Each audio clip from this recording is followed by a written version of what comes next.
Resonant Systems is an experimental work made of a two-channel video and an interactive smartphone extension.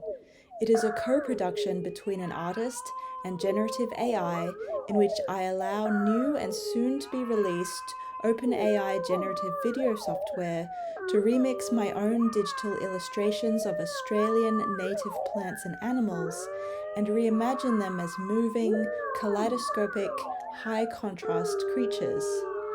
The collaboration is playful, where I lean into the AI's interpretations, misinterpretations, and manipulations of my images as prompts, and the visual chaos that ensues.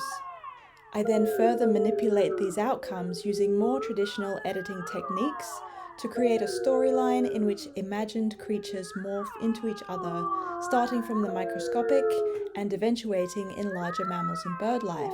Through this, I was able to critique the process of working with Gen AI, to work towards a subject that is actively being threatened by Gen AI itself, that is water, land, and biodiversity.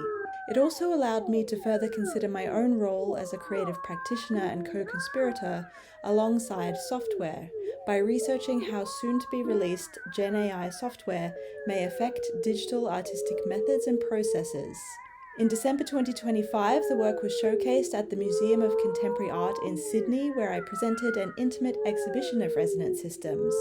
This work was funded by OpenAI's creative department, where I was the first Australian artist to be granted unfiltered access to new OpenAI technologies for the purposes of critical and research-based artistic creation, including the invitation to experiment and innovate with technologies not yet available outside of a select few.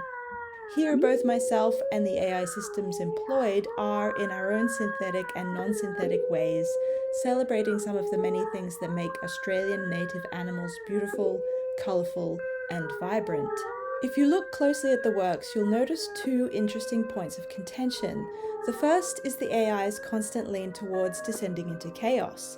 What begins as a clear image often eventually morphs into chaotic, spinning pieces and swirling 3D worlds. This is something I had to actively work against in my prompting, and it also had to be something worked into the theme of my narrative, as there was almost an inherent insistence in the software to break the images down in irreversible ways, creating its own metaphor for environmental collapse. Secondly, you'll notice that the software clearly has an inbuilt bias for American and globally well-known animals, in which it has taken my images of Australian native species and turned them sometimes into more publicly well-known species in its database.